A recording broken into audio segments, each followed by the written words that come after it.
Gente, vamos ver a cena aqui que mostra o Cisco conversando com seu filho Jake. É uma bela cena também. A lesson to teach us about Galileo.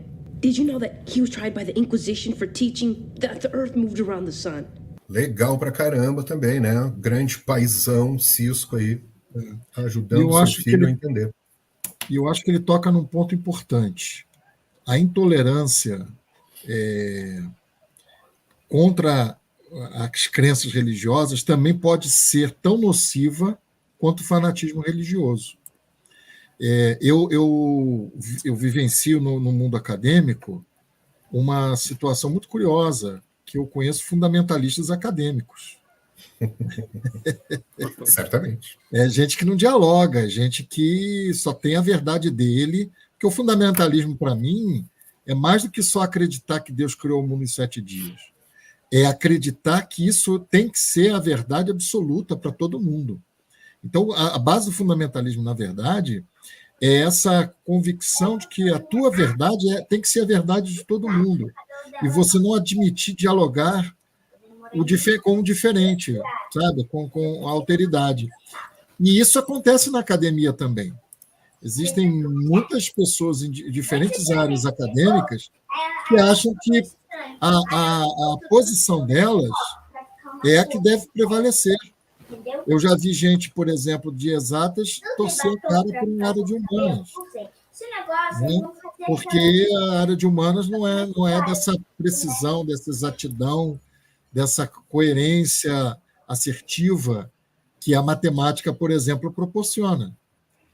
Né? E eu acho que essa cisão que há entre esses diferentes polos, ela pode provocar, sim, polarizações e extremismos de todas as partes. Uma coisa que no século XVII e XVIII era muito curiosa é a capacidade de diálogo.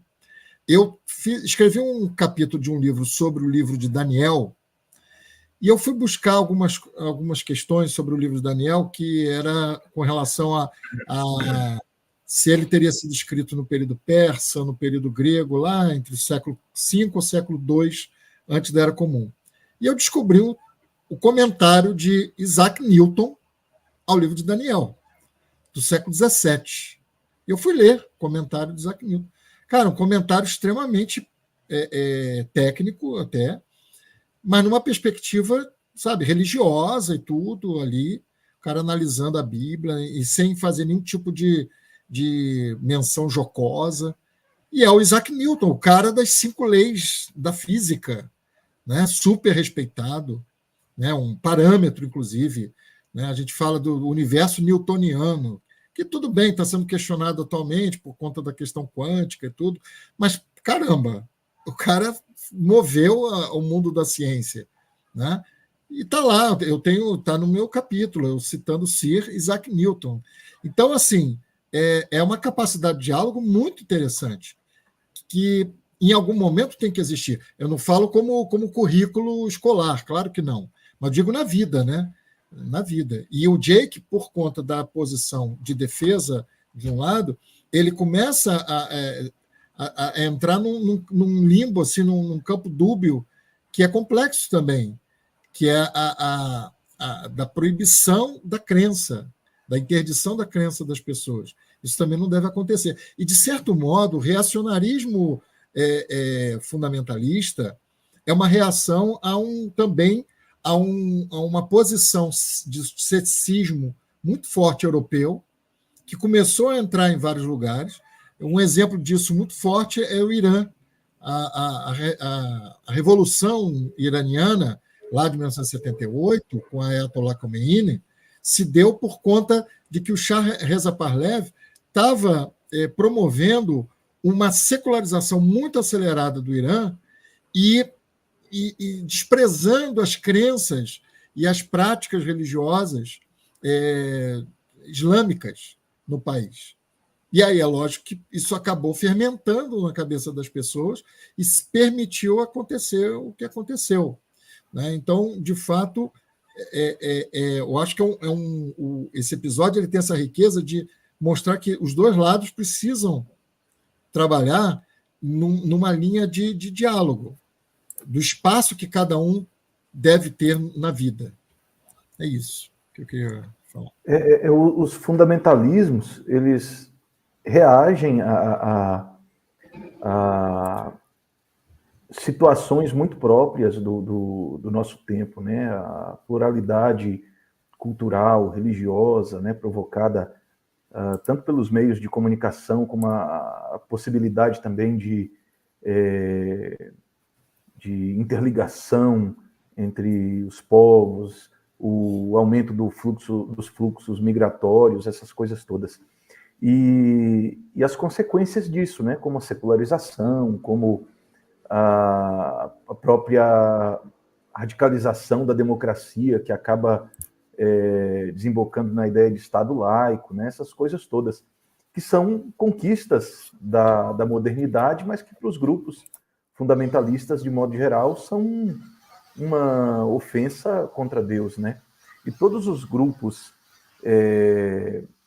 os grandes fundamentalismos de hoje, são consequência disso, né? Por exemplo, você citou aí a coisa da chamada Revolução Iraniana e tudo mais, que é um grande exemplo de uma manifestação fundamentalista, né? Com Ayatollah Khomeini, mas que tem raízes também no século XVIII, né? O fundamentalismo protestante que nasce nos Estados Unidos, né? Vem de raízes mais antigas, mas ele vai se desenvolver mesmo no século XIX. Né? Você tem o chamado integrismo católico, que também é uma reação à modernidade. Né? Em determinado período, se eu não me engano, do século XIX, início do século XX, pessoas que eram ordenadas padres, né, eles confessavam, né, determinadas crenças antimodernas, né, eles negavam determinados postulados modernos. Né? Então, a gente percebe que é uma reação a um determinado... Eu até trabalhei isso num capítulo de livro que escrevi há uns 10, 15 anos atrás, justamente mostrando essa relação dos diferentes grupos fundamentalistas com esse período da modernidade, que alguns chamam de pós-modernidade, modernidade líquida, essa coisa toda que é caracterizada justamente por essa instabilidade, né, com essa dificuldade que a gente tem de se agarrar a algo que seja de mais concreto, né, de estabelecer uma verdade absoluta.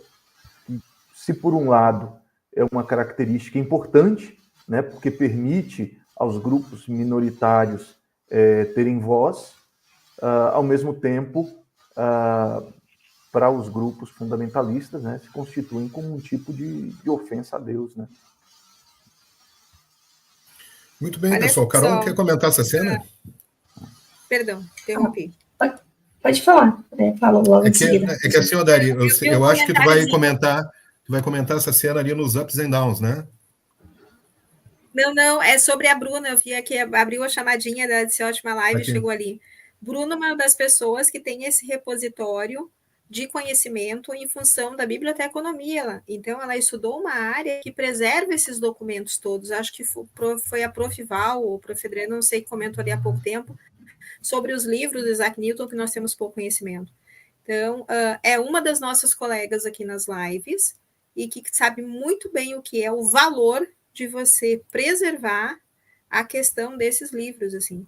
Então, e do conhecimento em si. Né? E não acontecer como aconteceu com a Biblioteca de Alexandria, com a queima dos livros lá na Inquisição, com aquela guarda da Igreja Católica, com Hitler queimando livros também.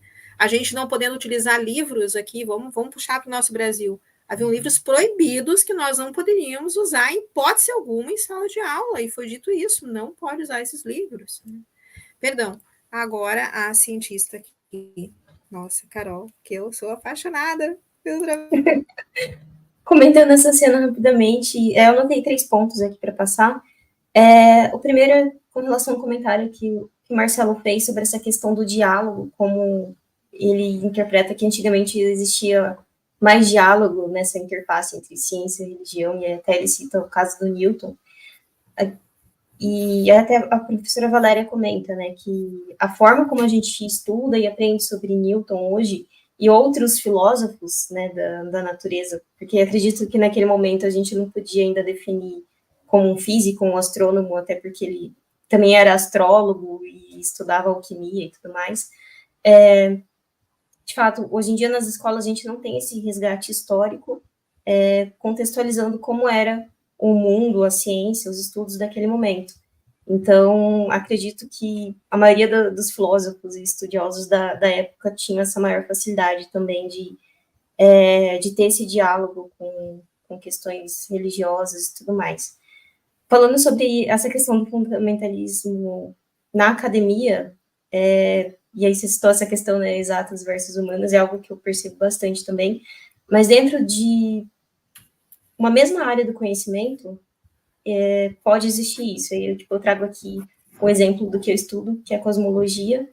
A gente tem N teorias para explicar N coisas no universo, e tem uma patotinha, assim, que eu reconheço, que é bem fundamentalista em um aspecto, e, tipo, o grupo de pesquisa que eu participo, a gente estuda um tipo de abordagem sobre gravitação, e as pessoas olham isso com maus olhos, assim, tipo, não, isso está errado, você não pode partir dessa abordagem e tudo mais.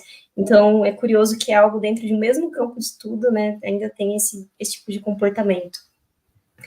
E um último comentário rapidinho sobre essa cena é que eu me vi no Jake ali, quando tinha meus 13, 14 anos, quando eu me entendi, né, eu sou ateia, mas eu era aquela ateia chata, então eu era muito Jake, assim, nesse sentido. Então, acho que algumas coisas do diálogo com outras pessoas e amadurecimento também, né, a gente consegue ir superando esse tipo de pensamento fundamentalista ao contrário, né, reativo.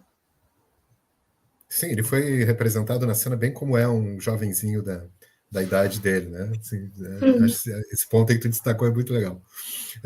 Dessa cena, assim, que me chama a atenção também é quando o Sisko fala para ele que o que os bajorianos tiveram que se agarrar durante 50 anos foi a fé.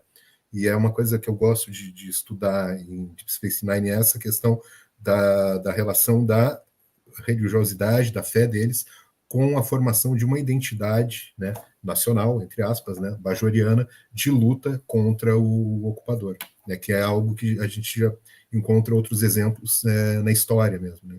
Eu acho sempre bacana assim, quando vem esse tema à tona na série.